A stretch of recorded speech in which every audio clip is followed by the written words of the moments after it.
రాజమహేంద్రవరం 1వ ward ఏవీఏ road police quarters వెనుక ఉన్నగల hope lines charitable trust ఆధ్వర్యంలో 78వ స్వతంత్ర దినోత్సవ వేడుకల్లో భాగంగా రాజమండ్రిలో ప్రభుత్వ పాఠశాలలోని అంగన్వాడీ కేంద్రాల్లోనూ చిన్నారులు విద్యార్థులకు ఆటల పోటీలు నిర్వహించింది.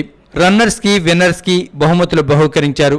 రన్నర్స్ కి మెమోంటోస్, విన్నర్స్ కి మెడల్స్ ఇచ్చి ప్రోత్సహించారు. లాలాచెరు, బత్తినగర్, దురేఫ్ Singh Peta municipal corporation elementary school, RK town police line municipal corporation English medium school, RCS mills Nagar పాలక సంస్థ ప్రాథమిక పాఠశాల, బర్మా కాలనీ స్కూల్ మరియు రౌండ్ అంగన్వాడీ కేంద్రాలలో ఈ కార్యక్రమాలు నిర్వహించారు.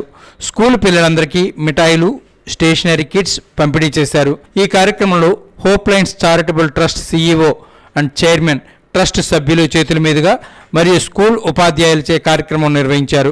Trust chairman K Suresh Kumar trust తరపున అనేక మంది విద్యార్థులకు స్కూల్స్కి గతంలో ఇలాంటి కార్యక్రమాలు చేశారని, ట్రస్ట్ తరపున ఇంకా అనేక విధాలైన సేవలు అందిస్తున్నామని తెలిపారు.